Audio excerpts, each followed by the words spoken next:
लड़की ने अचानक देखा कि एक जहरीला सांप एक डिब्बे से बाहर निकल रहा है। इस डिब्बे में कुछ है। वह हिम्मत करके डिब्बा खोलती है, लेकिन अंदर कुछ भी नहीं था। दोनों ने राहत की सांस ली। उसकी साथी बोली, शायद तुम बहुत तनाव में हो, इसलिए तुम्हें ऐसा लग रहा है। दोनों वापस मुड़कर जाने लगे। तभी अचानक एक बहुत बड़ा जहरीला सांप मुंह खोलकर उनके सामने आ गया। दोनों डर कर भागे। अच्छी बात यह थी कि केबिन का दरवाजा समय पर बंद हो गया और सांप बाहर नहीं आ पाया। सांप, यहाँ सांप है। दोनों ने तुरंत यात्रियों को बताया कि विमान में कई जहरीले सांप हैं और विमान को तुरंत उतारना होगा, लेकिन किसी ने उनकी बात पर भरोसा नहीं किया। मुख्य एयर होस्टेस ने लड़की को डांटते हुए कहा, अगर तुमने एक और शब्द बोला तो तुम्हें नौकरी से हटा दिया जाएगा। किसी को नहीं पता था कि असली मुसीबत अभी शुरू होने वाली थी, क्योंकि यह लड़की दोबारा जिंदगी जी रही थी। अपनी पिछली जिंदगी में उसने देखा था कि विमान में अचानक बहुत सारे जहरीले सांप आ गए थे। उन्होंने हर यात्री को काट लिया था। सिर्फ कॉकपिट में बैठे लोग बचे थे, लेकिन अपने मंगेतर और अपनी सबसे अच्छी दोस्त के धोखे की वजह से आखिर में वह खुद सांपों का शिकार बन गई। अब जब उसने फिर से आंखें खोली तो वह उसी दिन पहुंच गई जब विमान ने अभी उड़ान भी नहीं भरी थी।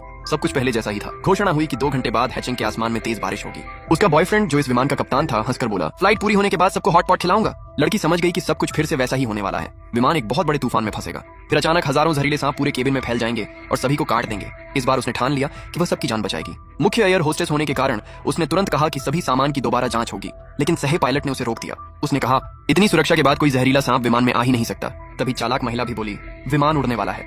अगर जांच की वजह से देर हुई तो जिम्मेदारी कौन लेगा। आखिर में सामान की जांच रोक दी गई, लेकिन किसी को नहीं पता था कि उसी समय सह पायलट के फोन पर एक संदेश आया, छोटे सांप विमान में पहुंच गए हैं, काम पूरा हुआ। लड़की के साथ ही उसे शांत करने के लिए पानी लेने गई। तभी लड़की को अपनी पिछली जिंदगी याद आ गई। उसी समय सर्विस ट्रॉली फटी थी और उसकी साथी घायल हो गई थी, इसलिए उसने तुरंत अपनी साथी को नीचे धक्का दे दिया। अगले ही पल एक जहरीले सांप ने तार काट दिए और ट्रॉली में जोर का धमाका हो गया। फिर भी कप्तान ने विमान वापस नहीं मोड़ा। वह उड़ान भरने पर अड़ा रहा। लड़की बोली, आज शाम 7 बजे हम तूफान में फंसेंगे, उसके बाद पूरे विमान में सांप फैल जाएंगे और हम सब मर जाएंगे। लेकिन कप्तान ने उसकी बात नहीं मानी। उसने कहा कि लड़की की तबीयत ठीक नहीं है। उसने चालाक महिला को नई मुख्य एयर होस्टेस बना दिया और लड़की को विमान के पीछे वाले हिस्से में भेज दिया। लड़की को याद था कि पिछली बार सांप पीछे से ही आए थे, इसलिए उसने वहीं जाकर जांच शुरू की। उसे लगा कि सांप एयर वेंट से अंदर आए होंगे। जैसे ही वह वेंट के पास पहुंची, उसे जमीन पर सांप की उतरी हुई केंचुल मिली। अब उसे यकीन हो गया कि सांप पहले ही विमान में घुस चुके हैं। वह तुरंत केंचुल लेकर कप्तान के पास पहुंची और बोली, हमें तुरंत विमान नीचे उतारना होगा। लेकिन चालाक महिला हंसने लगी। उसने कहा, ये तो किसी बच्चे का मजाक लगता है। लड़की सीधे कप्तान के पास गई।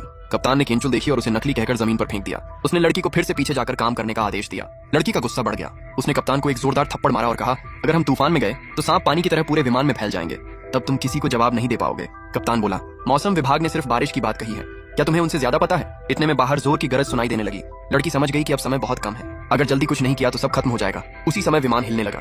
यात्री डरने लगे। लड़की ने तय किया कि अब उसे सांपों का असली ठिकाना ढूंढना ही होगा। वह अपनी साथी को लेकर फिर से सामान की जांच करने गई और वहीं से वही घटना शुरू हुई जहां कहानी की शुरुआत हुई थी। सबकी सुरक्षा के लिए लड़की ने यात्रियों से कहा, अगर किसी के पास इत्र, फूलों का स्प्रे या कीड़ों को मारने वाला स्प्रे है तो उसे अभी निकाल लीजिए, क्योंकि सांप तेज गंध से डरते हैं। लेकिन ज्यादातर यात्रियों ने उसकी बात पर भरोसा नहीं किया। कुछ लोग तो उसकी शिकायत करने की बात करने लगे। तभी चालाक महिला फिर सामने आई। उसने मुस्कुराकर कहा, घबराइए मत, मैं आप सबको सुरक्षित मंजिल तक पहुंचाऊंगी। तभी अचानक किसी की जोर से चीख निकली, सांप, सांप।